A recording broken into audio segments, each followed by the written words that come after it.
नमस्कार बच्चों, आज हम प्राकृतिक संसाधन का आगे टॉपिक देखेंगे, वन संरक्षण और प्रबंधन।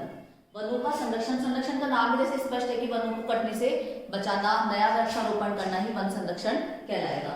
अब वन संरक्षण और प्रबंधन की अपन को एक पर्टिकुलर डेफिनेशन देखनी हो तो अपन बोल सकते हैं कि वनों का विवेकपूर्ण उपयोग ही वन संरक्षण है। विवेकपूर्ण उपयोग का मतलब दिया है कि अनावश्यक कटाई वनों की नहीं होनी चाहिए। अगर आपको थोड़ी बहुत कटाई करनी है, जैसे आप यूजफुल चीजों के लिए काम लेते हैं, तब तो कोई दिक्कत नहीं होती। और अनुपयोगी वृक्षों को काटना वो भी वन संरक्षण में ही आएगा। तो वनों का विवेकपूर्ण उपयोग करना ही वन संरक्षण कहलाता है। अब वन संरक्षण के अपन को विभिन्न उपाय दिए हैं। देखो आप, पहला वृक्षारोपण। वृक्षारोपण के नाम से स्पष्ट हो गया कि हमें अधिक से अधिक मात्रा में वृक्ष लगाने चाहिए। वैसे भी गवर्नमेंट आपको पता है, बताती है बार बार में, और अपन को पता है कि पूरी पृथ्वी पर हमारे जो ऑक्सीजन है वो 21% ही है और 78% नाइट्रोजन है और कार्बन डाइऑक्साइड 0.03% है। अगर आप देखो, अगर आप इस 21% ऑक्सीजन को यूज लेते जाए और उसके बदले में वापस वो अवेलेबल नहीं रहे, वातावरण में उपलब्ध ना रहे, वातावरण में जाए नहीं, केवल यूज ही लेती जाए, तो खत्म तो होगी ना। इसलिए आपको पता है कि पेड़ पौधों में एक प्रकाश संश्लेषण की प्रक्रिया होती है, जिसके माध्यम से पेड़ पौधे ऑक्सीजन गैस बाहर निकालते हैं और CO2 अंदर लेते हैं। तो इस वजह से आप ये देख सकते हैं कि वृक्षारोपण करने से हम ऑक्सीजन की पुनः पूर्ति, ऑक्सीजन का जो चक्र है हमारा, तो उस चक्र में वापस ऑक्सीजन वातावरण में उपलब्ध कराते हैं। अदरवाइज और कोई माध्यम नहीं है वातावरण में वापस ऑक्सीजन उपलब्ध कराने का। इसलिए हमें अधिक से अधिक मात्रा में वृक्षारोपण करना चाहिए, अधिक से अधिक मात्रा में वृक्ष लगाने चाहिए, क्योंकि आपको मालूम है कि ऑक्सीजन हमारी प्राण वायु है।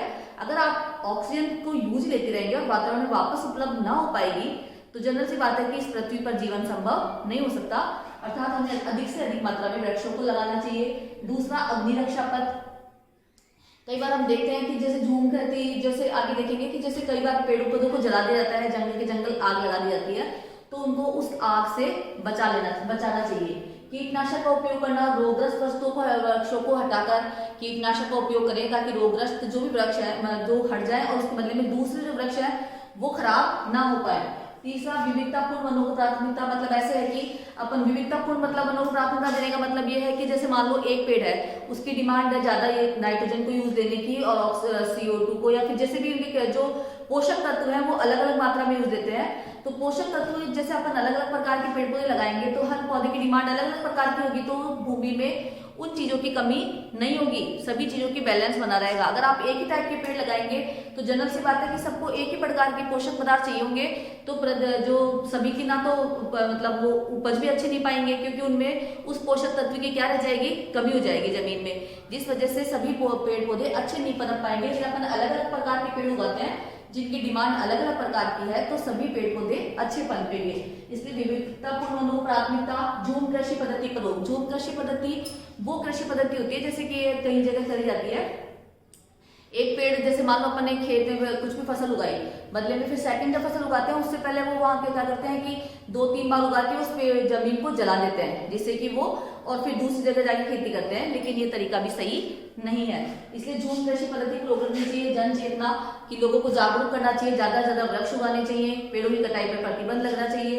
इस प्रकार के सामाजिक वानिकी। सातवां अपना है सामाजिक वानिकी। सामाजिक वानिकी का मतलब क्या है, सामाजिक हितों को ध्यान में रखते हुए, पूरे समाज के हितों को ध्यान में रखते हुए वनों को प्रोत्साहन दिया जाना। जैसे कि सामाजिक वानिकी के तहत वर्षा ऋतु में विभिन्न जैसे नर्सरीज में पेड़ बांटे जाते हैं, है ना, और सभी जगह पेड़ लगाने के लिए हरित अभियान चलता है, हरित वृक्ष अभियान। तो सामाजिक हितों को ध्यान में रखते हुए वनों को प्रोत्साहन दिया जाना ही सामाजिक वानिकी कहलाता है।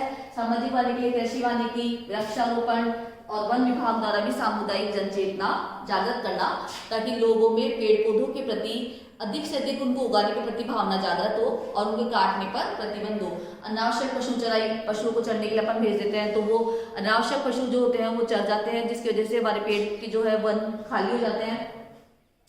इन सब पर भी हमको रोक लगानी चाहिए। वन संरक्षण के नियमों की पालना करना चाहिए। इसके लिए अपन सरकार ने अलग अलग प्रकार के वन बना दिया। आपको पता है संरक्षित, असंरक्षित, जिसमें कि किसी का भी आना जाना पाबंदी होती है, पेड़ों की कटाई पर प्रतिबंध होता है, चराई पर भी प्रतिबंध होता है। फिर थोड़ा नीचे आता है जिसमें कि पेड़ों की कटाई पर कुछ मात्रा में, कुछ कंडीशंस में कटाई की जाने अनुमति होती है, चराई की भी कुछ मात्रा में अनुमति होती है। तो इस प्रकार से वन संरक्षण के नियम को हमको पालना करनी चाहिए। इसके अलावा चौथा अभी हमारा हो गया वृक्षारोपण, वन संरक्षण और प्रबंधन। वनों को बचाना और उनकी मैनेजिंग करना, उनका प्रबंधन करना। कि जिन वृक्षों की अपन उपयोग कर रहे हैं वो हम ज्यादा से ज्यादा उपयोग कर सकें और कटाई ना करके और उपयोग भी पूर्णतः प्राप्त कर सके। अब है वन्य जीवों का संरक्षण। आपको पता है प्रकृति में पाए जाने वाले वन्य जीव क्या है? वन्य जीव क्या है? वन्य जीव क्या है? प्रकृति में पाए जाने वाले सभी जीव जंतु और पेड़ पौधे, प्रकृति में पाए जाने वाले सभी जीव जंतु और पेड़ पौधे वन्य जीव कहलाते हैं। संरक्षण का मतलब इनके नाम से स्पष्ट है कि इनको बचाना, इनको संरक्षित रखना, इनके बचाव के उपाय करना ही संरक्षण कहलाता है। तो प्रकृति में पाए जाने वाले सभी पेड़ पौधे वन्य जीव जंतु सभी के बचाव के उपाय करना, उनको बचाए रखना ही संरक्षण कहलाएगा। तो इस प्रकार वन्य जीवों के संरक्षण के हमको अलग-अलग उपाय करने चाहिए। जैसे कि आपको पता है कि भारत का पूरा एरिया हमारा, पूरे विश्व का भारत का क्षेत्रफल पूरे विश्व क्षेत्रफल का 2.4% ही है और भारत में जबकि जैव विविधता पूरे विश्व की 8.1% पाई जाती है। जैव विविधता का मतलब विभिन्न प्रकार के जैव जीव जंतु यहाँ पाए जाते हैं।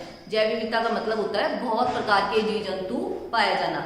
जैव विविधता हॉटस्पॉट, जहाँ पे सर्वाधिक जैव विविधता पाई जाती है वो जैव विविधता हॉटस्पॉट कहलाते हैं। जैसे पूरे भारत में कितने जैव विविधता हॉटस्पॉट है? 3 जैव विविधता हॉटस्पॉट है, जैसे कि अपना पूर्वी हिमालय, उत्तरी हिमालय है ना, और पश्चिम के रेगिस्तान वाला एरिया, सभी जैव विविधता के सर्वाधिक तप्त स्थल है जहाँ की सर्वाधिक जैव विविधता पाई जाती है। जैव विविधता हमारी एक बहुत अनमोल संपत्ति है हमारे देश की, जो हमको बचा के रखनी चाहिए। पूरे विश्व की जैव विविधता का हमारे भारत में जैव विविधता 8.1% है और जबकि क्षेत्रफल ओनली 2.4% है। अब है वन्य जीवों के विलुप्त होने के कारण। वन्य जीवों के विलुप्त होने के क्या क्या कारण है? देखो, पहला तो है कि मानव और वन्य जीवों में संघर्ष। जनरल सी बात है कि मानव और वन्य जीवों में संघर्ष, ऐसा नहीं है कि उनमें लड़ाई होती है। मतलब है कि वो मानव जो होता है वो वन्य जीवों को ज्यादा से ज्यादा उनको मतलब अपने काम के लिए वनों का प्रयोग करता है, जिसकी वजह से वन्य जीवों को उनको शिकार वगैरह करता है। तो मानव और वन्य जीवों में संघर्ष। दूसरा है प्रदूषण। प्रदूषण की समस्या एक आम समस्या है। निकलने वाले पेड़, जैसे कि कल कारखानों से निकलने वाला धुआं, विभिन्न यातायात के वाहनों से निकलने वाला धुआं, ये सभी हमारे वायुमंडल को, पर्यावरण को प्रदूषित करते हैं, जिससे कि सभी पेड़ पौधे और जीव जंतु में भी नए नए प्रकार के रोग ग्रसित होते जा रहे हैं और वो नष्ट होते जा रहे हैं। इसके अलावा तीसरा है वन्य जीवों का अवैध शिकार। वन्य जीवों का शिकार पर पूर्णतः प्रतिबंध लगनी चाहिए। जैसे कि हमारे जो जीव जंतु हैं, कई ऐसी जातियां हैं जो विलुप्त होने के कगार पे आ गई है क्योंकि उनका अवैध रूप से शिकार किया गया है। तो वन्य जीवों के अवैध शिकार पर भी रोक लगनी चाहिए। प्राकृतिक आपदाएं आ जाती है कई बार अचानक, भूस्खलन, जैसे भी अपने लास्ट उत्तरांचल में आया था भूस्खलन टाइप। तो इस प्रकार प्राकृतिक आपदा, जनसंख्या वृद्धि, खनन करने के लिए, खानों को खोजने के लिए प्राकृतिक पेड़, जंगल के जंगल और पहाड़ों को काटा जाता है, जबकि पहाड़ भी हमारी एक अनमोल संपत्ति है। अब इसके लिए आप इसको ट्रेस से याद कर सकते हैं कि अपन को 4 उपाय बताया अपन ने। मानव और वन्य जीवों में संघर्ष, दूसरा प्रदूषण, तीसरा वन्य जीवों का अवैध शिकार और चौथा प्राकृतिक आपदा, जैसे कि जनसंख्या वृद्धि, खनन के हेतु प्राकृतिक आवासों को नष्ट करना। तो मानव के कारण, देखो मानव पहले में आया, मानव और वन्य जीव में संघर्ष, इसलिए मानव के कारण। फिर दूसरा अपना प्रदूषण हुआ, तीसरा वन्य जीवों के प्राकृतिक आवास, वन्य जीवों का अवैध शिकार में वन्य जीवों का वर्ड आ गया, और प्राकृतिक आवास में प्राकृतिक आपदा गई। तो मानव के कारण प्रदूषण हुआ, वन्य जीवों के प्राकृतिक आवास नष्ट हुए। इससे आपको इनके 4 पॉइंट याद हो जाएंगे। अब अपना है राष्ट्रीय उद्यान। देखो, सरकार ने 3 प्रकार के अपने उद्यान बनाए हैं वन्य जीवों के संरक्षण के लिए। पहला राष्ट्रीय उद्यान है, दूसरा उससे थोड़ा कुछ अलग कैटेगरी अभयारण्य है, और तीसरा आगे पढ़ेंगे अपन। तो राष्ट्रीय उद्यान जो है क्या होते हैं? राष्ट्रीय उद्यान ऐसा प्राकृतिक क्षेत्र है, जान लो, ऐसा प्राकृतिक क्षेत्र जहाँ पेड़ पौधों और वन्य जीवों का संरक्षण किया जाता है। ऐसा प्राकृतिक उद्यान जहाँ वन्य जीवों और पेड़ पौधों का संरक्षण किया जाता है, राष्ट्रीय उद्यान कहलाता है।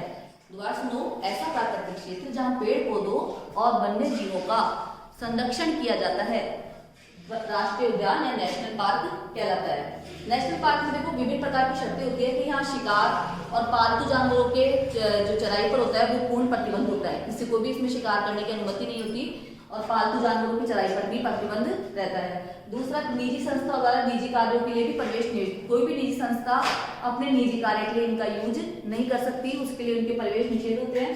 तीसरा, इन पर नियंत्रण केंद्र सरकार का होता है। राष्ट्रीय पार्क पे किसका नियंत्रण होता है? केंद्र सरकार का। 3 पॉइंट आप याद रखोगे। राष्ट्रीय उद्यान ऐसा प्राकृतिक क्षेत्र है जहाँ पेड़ पौधों और जीव जंतुओं का संरक्षण किया जाता है। इसमें 3 कंडीशंस आपको याद रखनी है कि शिकार और पालतू जानवरों की चराई पर पूर्ण प्रतिबंध है, निजी संस्थाओं द्वारा निजी कार्यों के लिए प्रतिबंध है और इसके अलावा ये केंद्र सरकार के नियंत्रण में रहती है। आप देखेंगे भारत में 8 राष्ट्रीय उद्यान है। अभी भारत में कितने राष्ट्रीय उद्यान है? 8, जिसमें से अपने राजस्थान में 2 हैं, आपको सबको पता है। राजस्थान में 2 राष्ट्रीय उद्यान है। कौन कौन से? रणथंभौर और केवलादेव। रणथंभौर अपना सवाईमाधोपुर में और केवलादेव भरतपुर में राष्ट्रीय उद्यान है अपने 2। बाकी गिर जो राष्ट्रीय उद्यान है वो गुजरात में है, ग्रेट हिमालय हिमाचल प्रदेश में, काजीरंगा असम में, सुंदरबन पश्चिमी बंगाल में, जिम कॉर्बेट उत्तरांचल में और सतपुड़ा मध्य प्रदेश में और बांदीपुर कर्नाटक में, रणथंभौर और केवलादेव राजस्थान में। ये 8 राष्ट्रीय उद्यान आपको याद रहनी चाहिए। नेशनल पार्क है ये। इनके लिए ये सारी कंडीशंस लागू होती है कि इनमें ना तो किसी निजी संस्था को प्रवेश दिया जाता है, इनमें शिकार और पालतू जानवरों की चराई पर पूर्ण प्रतिबंध होता है और ये हमारे केंद्र सरकार के नियंत्रण में रहती है। इनको याद करने का तरीका है कि कौन सा राष्ट्रीय उद्यान किस राज्य में है, इसलिए आप याद रखेंगे। देखो, गिर गुज मतलब गिर जो राष्ट्रीय उद्यान है वो गुजरात में है। इसके लिए आपको शॉर्ट ट्रिक याद रखनी है, गिर गुज। ग्रेट हिमालय का याद रखना है, ग्रेट हिमाचल। ग्रेट हिमालय कहाँ पे मिलेगा? हिमाचल प्रदेश में। इसी प्रकार काजीरंगा असम में है, तो इसके लिए याद रखनी है काजी सम। काजी सम। सुंदरबन पश्चिम बंगाल में है, तो सुंदर बंगाल। सुंदर बंगाल। इसके अलावा जिम कॉर्बेट उत्तरांचल में है, तो कांचल, या फिर इसको और भी तरीके से आप कर सकते हैं, कारचल। ठीक है ना, कारचल। जिम कॉर्बेट कहाँ पे है? उत्तरांचल में। ये पहला भारत का राष्ट्रीय उद्यान है, आपको ध्यान रखना है। जिम कॉर्बेट फर्स्ट राष्ट्रीय उद्यान है और ये कहाँ खोला गया था? उत्तरांचल में। इसको याद करने का तरीका कांचल से याद कर लो, सतपुड़ा मध्य प्रदेश में। इसको याद करने का तरीका है सम। बांदीपुर कर्नाटक में और इसके लिए आप सकते हैं बागपुर। इसके अलावा रणथंभौर और केवलादेव राष्ट्रीय उद्यान राजस्थान में है और इसके लिए आप याद कर सकते हैं रणकेवल राज। रणकेवल मतलब रण से रणथंभौर और केवल से केवलादेव और राज से राजस्थान। रणकेवल राज। इनको याद करने के तरीके हैं। प्रश्न आता है कहीं परीक्षा में कि गिर राष्ट्रीय उद्यान कौन से राज्य में है या कहाँ पे है, तो आप लिख दोगे गुजरात में। गिर गुज। आपको ये शॉर्ट ट्रिक याद रहनी चाहिए, गिर गुज, ग्रेट हिमाचल, काजीसम, सुंदर बंगाल, कांचल, सम, बाग और रणकेवल राज। ठीक है।